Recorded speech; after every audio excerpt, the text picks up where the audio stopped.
नमस्कार दोस्तों, एक बार फिर से आपका स्वागत है हमारे चैनल पर। जैसा कि हमारा टॉपिक चल रहा है रेखाएं और कोण, तो इसके संबंध में हमने पिछली वीडियो के अंदर जो है रेखाएं क्या होती है, कोण क्या होते हैं, न्यून कोण, समकोण, इन सब के बारे में जो है पिछली वीडियो के अंदर बात कर ली थी।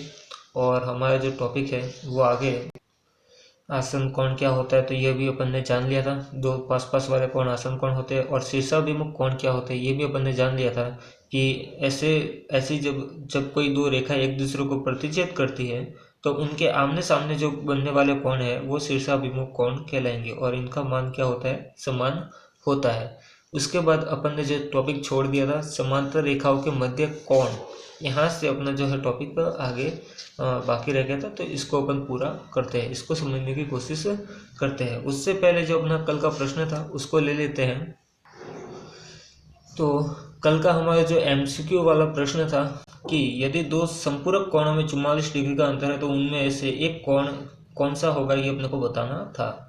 संपूरक कोण क्या होते हैं तो आप जानते हैं, जब दो कोणों का योग क्या आ जाए 180 डिग्री। तो मान लेते हैं कि दो कोण जो है आपके, एक तो A है और दूसरा हम मान लेते हैं B है। इन दोनों को अगर मैं जोड़ूंगा तो अपने पास 180 डिग्री आना चाहिए, तभी ये दोनों कोण क्या कहलाएंगे, संपूरक कोण कहलाएंगे।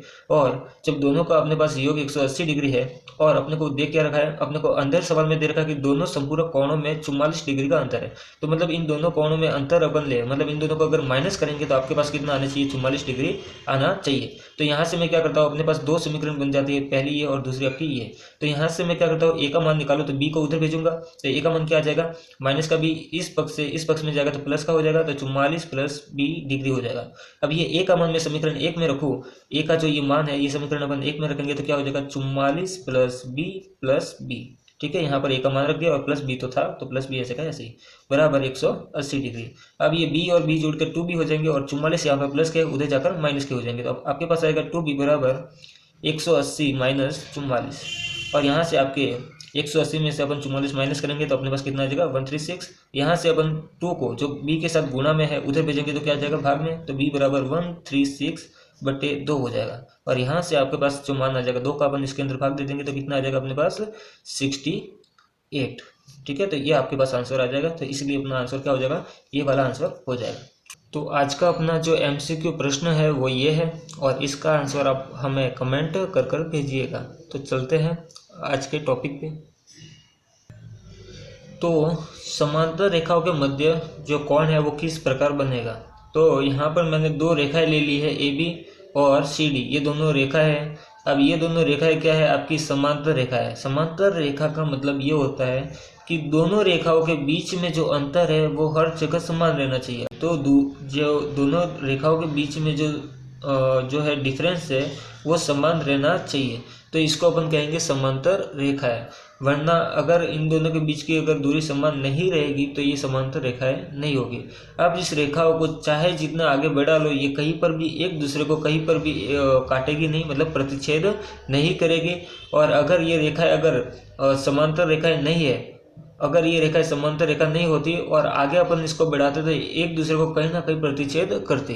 जैसे दो लाइन है, अगर ये दोनों लाइन एक दूसरे के समांतर है तो ये आगे कहीं पर भी प्रतिच्छेद नहीं करने वाली। जैसे रेल की पटरी होती है वो आगे कहीं पर प्रतिच्छेद नहीं करती, उनके बीच की दूरी समान होती है।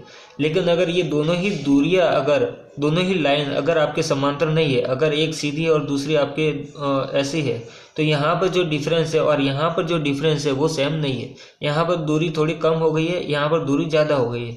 तो ऐसी रेखाओं को अपन समांतर रेखाएं नहीं बोलेंगे। ये अगर आगे बढ़ाएंगे आप इसको आगे बढ़ाओगे तो ये कहीं ना कहीं एक दूसरे को प्रतिच्छेद करेगी। तो इस प्रकार की रेखा समांतर रेखा नहीं होगी। तो समांतर रेखा वही होगी जिनके बीच की दूरी जो है आपके सेम रहे। तो यहाँ पर वही बात हो रही है कि जब दो रेखाओं के मध्य की दूरी समान है तो इनको समांतर रेखा कहेंगे। और इसको अपन ने एक रेखा जो है T1 से अपन ने इसको क्या कर दिया है, प्रतिच्छेद कर दिया है। इन दोनों रेखाओं को एक रेखा से T1 से अपन ने प्रतिच्छेद कर दिया है। और ये जो रेखा है ये एक तिर्यक रेखा है। इन दोनों को प्रतिच्छेद करने वाली ये जो रेखा है ये तिर्यक रेखा है। तिर्यक रेखा का मतलब टेढ़ी है, जो सीधी नहीं है ना, परपेंडिकुलर नहीं है, ये थोड़ी टेढ़ी है। तो इस प्रकार ये जो लाइन है इसको प्रतिच्छेद करने वाली ये जो लाइन है इसको तिर्यक रेखा कहेंगे। तो इस प्रकार यहाँ पर जो है आपके कोण का निर्माण होगा। एक कोण आपके यहाँ पर बन रहा है, इसको अपन कोण 1 मान लेते हैं। एक कोण आपके यहाँ पर बन रहा है, इसको कोण 2 मान लो। एक कोण आपके यहाँ पर बन रहा है, इसको 3 मान लो। एक आपके यहाँ पर बन रहा है, इसको 4 मान लो। ऐसे ही नीचे भी कोण बन रहे हैं। यहाँ पर आपके कोण कौन सा बनेगा 5, इसको यहाँ पर बनने वाला 6 मान लेते हैं, यहाँ पर बनने वाला 7 मान लेते हैं, और यहाँ पर जो है बनने वाला इसको मैं 8 मान लेता हूँ। तो इस प्रकार यहाँ पर 8 कोण का निर्माण हो रहा है। तो अब इनसे ये जो कोण बन रहे हैं इसको अपन जानने की कोशिश करते हैं कि इनसे जो संगत कोण क्या होंगे, सम्मुख कोण कौन से होंगे, इनमें अंतःकोण क्या होंगे और एकांतर कोण कौन से होंगे। तो संगत कोण कौन से होंगे पहले ये देख लेते हैं। तो यहाँ पर आपके कोण 1 और कोण 5 जो है ये दोनों संगत कोण होंगे। ये दोनों ही एक ही ओर आ रहे हैं और एक साथ में आ रहे हैं। ये ना यहाँ पर जो कोण बन रहा है वैसे ही कोण यहाँ पर भी बन रहा है, तो ये संगत कोण कहलाते हैं। तो कोण 1 और कोण 5 जो है ये संगत कोण कहलाएंगे।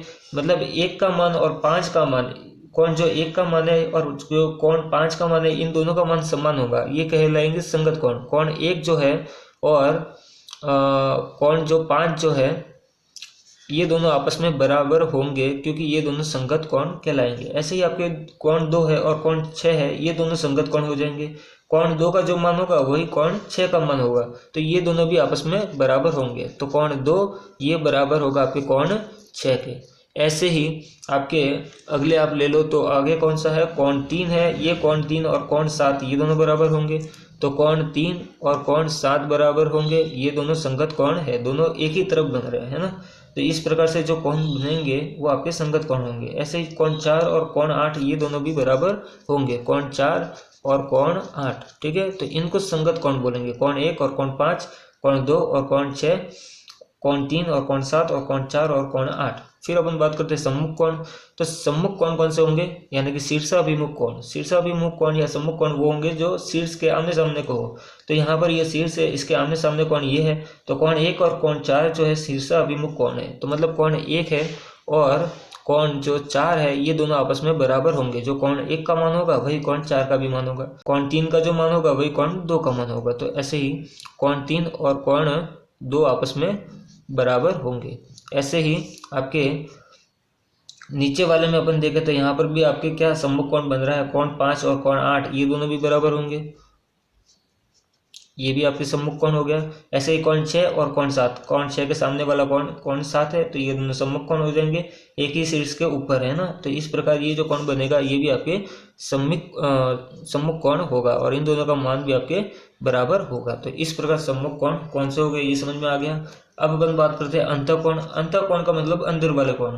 तो ये वाले जो कोण है ये बाहर वाले कोण 1 और कोण 2 इस रेखा के बाहर आ रहा है। ऐसे ही कोण 7 और कोण 8 जो है वो बाहर आ रहा है। तो अंदर वाले कोण बचे कोण 3 और कोण 4, कोण 5 और कोण 6। तो एक ही तरफ वाले जब आप अंतःकोण ले रहे हो तो इनका जो मान होगा कोण 3 और कोण 5, इन दोनों का जो योग होगा कोण 3 और कोण 5 जो है इन दोनों को आप जोड़ोगे तो आपके पास हमेशा 180 डिग्री आएगा। ये अंतःकोण है। कोण 3 और कोण 5 जो है अंतःकोण है और अगर इन दोनों को आप जोड़ोगे तो आपके पास हमेशा 180 डिग्री ही आएगा। ऐसे ही कोण 4 और कोण 6 इन दोनों को अगर आप जोड़ोगे तो आपके पास हमेशा 180 डिग्री आएगा। कोण 4 और कोण 6 ये दोनों अंतःकोण है और इन दोनों को आप जोड़ोगे तो इसका मान भी 180 डिग्री ही आएगा। ऐसे ही बात कर लेते हैं एकांतर कोण। एकांतर कोण कौन से होंगे, तो एकांतर कोण जो आपके जेड में बनने वाला कोण है ये आपके एकांतर कोण होगा। जैसे कि ये वाला है कोण 3 और कोण 6, ये दोनों एक इस तरफ आ रहा है एक इस तरफ आ रहा है, तो इनको बोलेंगे एकांतर कोण। कोण 3 और कोण 6 एकांतर कोण हो जाएंगे और इनका मान आपके सेम होगा। कोण 3 का मान और कोण 6 का मान सेम होगा, ये एकांतर कोण हो जाएंगे। तो कोण 3 और कोण 6 ये आपस में बराबर हो जाएंगे। ये जेड में जो बनने वाला कोण है ऐसे जो बन रहा है आपके इधर कोण 3 है और इधर कोण 6 है, तो ये जेड में बनने वाले कोण एकांतर कोण होते हैं, ये ध्यान रखना है। ऐसे ही उल्टा जेड और बन रहा है, ऐसे भी बन रहा है जेड, है ना। तो ये कोण 4 और कोण 5 भी एकांतर कोण होगा। ऐसे भी बन रहा है, कोण 4 इधर है कोण 5 इधर है, तो ये वाले कोण भी आपके एकांतर कोण होंगे। तो इनका मान भी बराबर होगा, कोण 4 का मान और कोण 5 का मान भी आपके बराबर होगा। तो ये होंगे आपके एकांतर कोण। अभी मैंने बताया कि जो आपके एक तरफ बनने वाले कोण जो होंगे इनको एकांतर कोण बोलेंगे। अगर इसका मान आपके 30 डिग्री है तो इसका मान भी आपके 30 डिग्री होगा। तो ऐसे आपको प्रश्न पूछ लिया जाए कि अगर ये वाला कोण आपके ए डिग्री है और ये वाला आपके 40 डिग्री है तो इस ए का मान कितना होगा, तो ए का मान भी आपके 40 ही होगा, क्योंकि ये दोनों कोण एकांतर कोण है। जेड में बनने वाले कोण एकांतर होते हैं, है ना।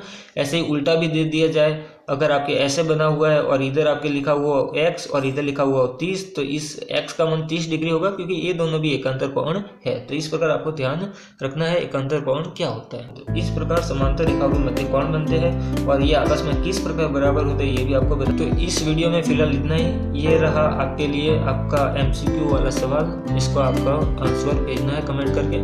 तो मिलते हैं अपन अगली वीडियो के अंदर। Thanks for watching.